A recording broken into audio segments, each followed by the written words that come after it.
Hello, this is Dr. Shemen. We're going to discuss neck masses. Neck masses are something that one commonly presents to a head and neck surgeon. The surgeon then will ascertain where the mass is, how long it's been, if it's painful, if it's associated with any other symptoms, and then order the appropriate tests, which include radiologic or imaging tests, as well as doing a fine needle aspiration biopsy. That biopsy is done in the office, lasts only moments, and is painful only for a brief moment.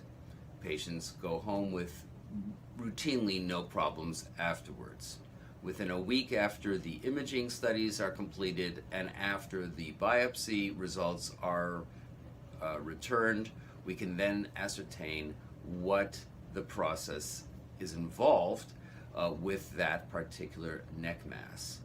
Now, many of these are benign, such as a sebaceous cyst, and those can be removed if they're small enough in the office, if necessary in an ambulatory surgical setting.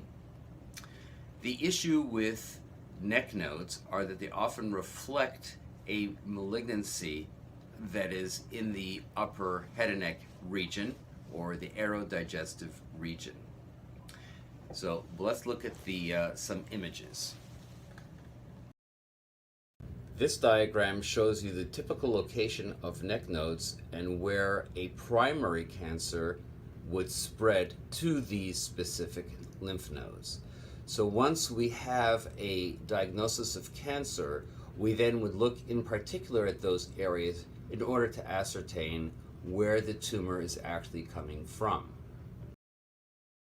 This is a typical picture of a patient presenting with a neck mass. Once again, the character of the mass, it's the time frame, the association of pain or tenderness, and following which we order the appropriate radiologic or imaging tests and do a needle aspiration biopsy. In these cases, it's most important to determine where the tumor is coming from so that you can remove not only the lymph nodes in the neck where the cancer has spread, but it's most important to remove the tumor from the primary site. In order to identify that primary site, we use an endoscope, which is an instrument by which we can look through the view scope, go in through the nasal cavity, and look down into the nose, into the nasopharynx, and into the larynx, and identify where in fact the tumor is coming from. Now, here you can see the larynx clearly. This is the epiglottis.